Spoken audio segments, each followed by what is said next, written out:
The hunt is on for the next man in red, with news that Sebastian Vettel will leave his dream team Ferrari at the end of the year after contract negotiations broke down. Vettel joined the Scuderia in 2015, but has failed to lift the crown in 5 seasons, with his reputation tarnished by errors and his power base eroded by teammate Charles Leclerc. Carlos Sainz and Daniel Ricciardo top the shortlist.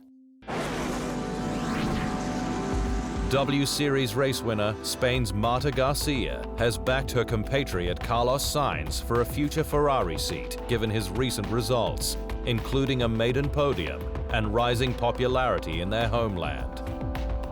But I think now they are kind of realizing, so many people, that there's one guy that is doing well in Formula One, which is Carlos. Yeah, I think he's doing quite good, and he's showing what he is, what he has. And I think if he would go like with Ferrari, as you said, that would be mega.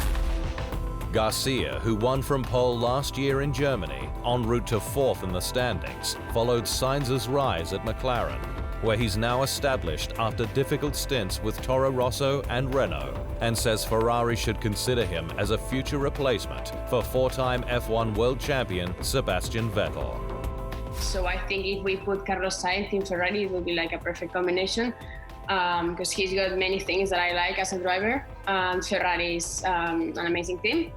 So I think also the people and the fans from Spain would love that, because they like Ferrari, and they are now starting to realize how Carlos Sainz is. It's thought that post-Vettel, Ferrari will seek to make Charles Leclerc its number 1, potentially ruling out drivers that would attempt to dethrone him, like Daniel Ricciardo. Ferrari turned the lights on at its Maranello and Modena facilities last week as its workforce and road car production returned to full capacity. The Prancing Horse shut down its factories on March 14 as the COVID-19 outbreak exploded in Italy, forcing all non-essential businesses to be shut, with the European nation one of the worst to be affected. But from May 4, the Italian government reopened businesses across the country as long as they followed stringent health precautions, with Ferrari getting up to speed with a safety program dubbed Back on Track.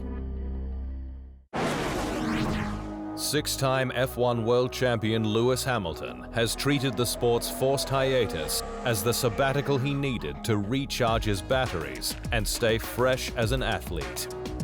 Hamilton, in the final season of his contract with Mercedes, admitted that during the last 5 years he had thought about taking a sabbatical to give his mind and body a much-needed break, but knew that a step back while in his prime was impossible. Technology moves so fast at such a rate. For me to stay on top of this car and what is the development, to take a sabbatical is just not on the cards. So, but we've been handed almost, a part sabbatical, which I'm enjoying, and I feel fresher and healthier than I've ever been. F1's immediate focus may be on safeguarding the grid during COVID-19, but new constructors could be on the horizon, with Panthera Team Asia pushing for an entry from 2022. Panthera, based near Silverstone, is led by co-founder Benjamin Durand, a former managing director of SMP Racing and BR Engineering, who spoke exclusively with the Inside Line on the path forward. It's really, really small at the moment, because obviously we cannot go full scale until we are sure to have the entry or to be competing. But in the process to be taken seriously by the FIA, by our commentator, our backers and everybody, we needed to show that, okay, we're not just crazy people with a nice idea to go to Formula One. We do the things properly.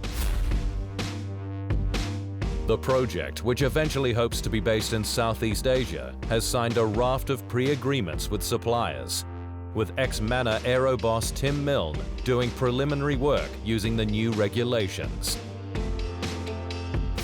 We have had a very open discussion with FIA and F1 since the beginning.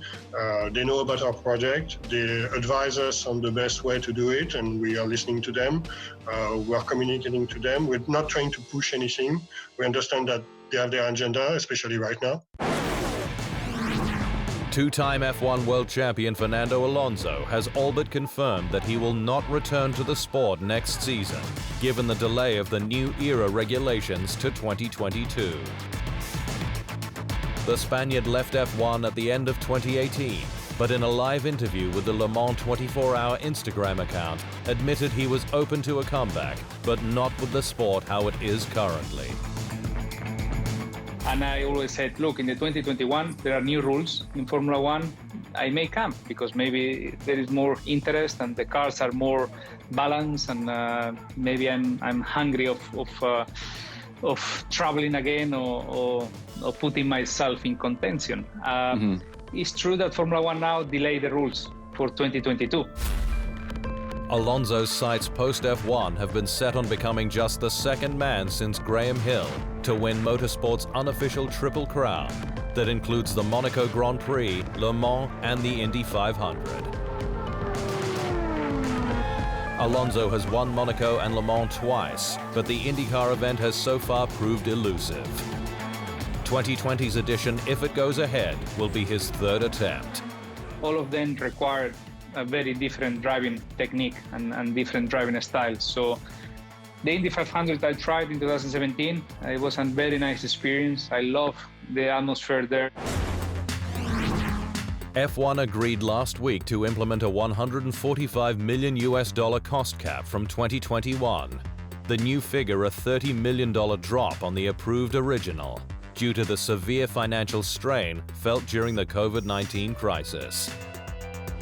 But the cap is set to drop further, with the sport pushing for its next target, $130 million, and a planned glide path put before the teams. In F1's vision, the cap would allegedly reduce to $140 million in 2022 and then $135 million from 2023 to 2025, before hitting the $130 million target, a figure under the 2019 budgets of all teams but Williams, which ran to a figure of $125 million. The plan also reportedly looks at financial allowances for aerodynamic research based on success, as well as for manufacturer teams selling parts to other squads. Silverstone's chances at hosting the British Grand Prix may have taken a turn, with news the UK will soon introduce a mandatory 14-day quarantine period for air travellers on arrival. This week marks the 70th anniversary of the World Championship, which began with the British Grand Prix at Silverstone on May 13, the first race and title won by Alfa Romeo's Giuseppe Farina.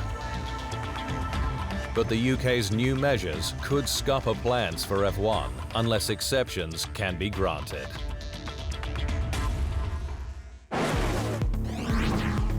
Dutch circuit Zandvoort has ruled out holding a closed-door event in 2020 unless F1 wants to pay the substantial operational costs. The sport was meant to return to the Netherlands this month for the first time since 1985, on the back of huge interest in Red Bull Racing's rising star Max Verstappen. But the event was postponed on March 19 along with Spain as a result of the COVID-19 crisis. But while Zandvoort sporting director Jan Lammers has previously said an event without fans was an unthinkable scenario, any change to the plan has to make sense for the track. It has to be a responsible thing to do for Circuit Zandvoort, especially from a financial point of view, he said.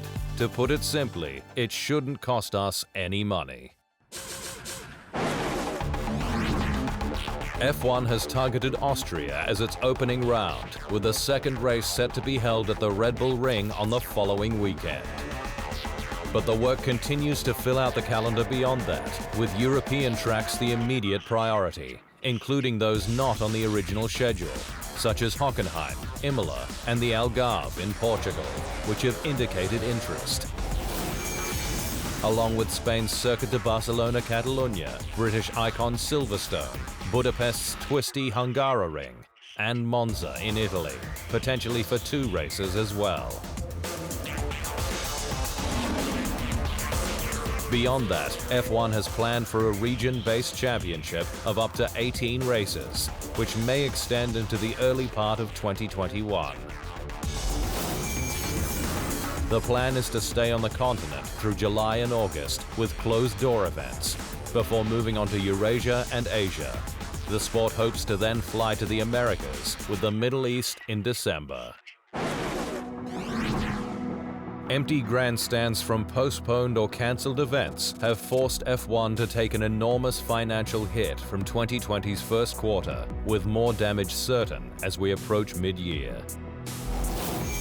F1's first quarter income plunged $207 million compared with the same period last year, a drop of 84%, while primary revenue fell from $198 million to just $13 million this year. F1 has managed to reduce its operating costs, despite flying the sport out to Australia and then cancelling, with staff furloughs and salary reductions that will help its second quarter performance. To ensure the sport rides out COVID-19, Liberty Media has handed F1 a net cash payment of $1.4 billion after reattributing its stake in events promoter Live Nation to reduce risk. We are thankful to the FIA, teams, promoters, our employees, and other key partners for their support and efforts during this challenging time, said F1 Chairman and CEO Chase Carey.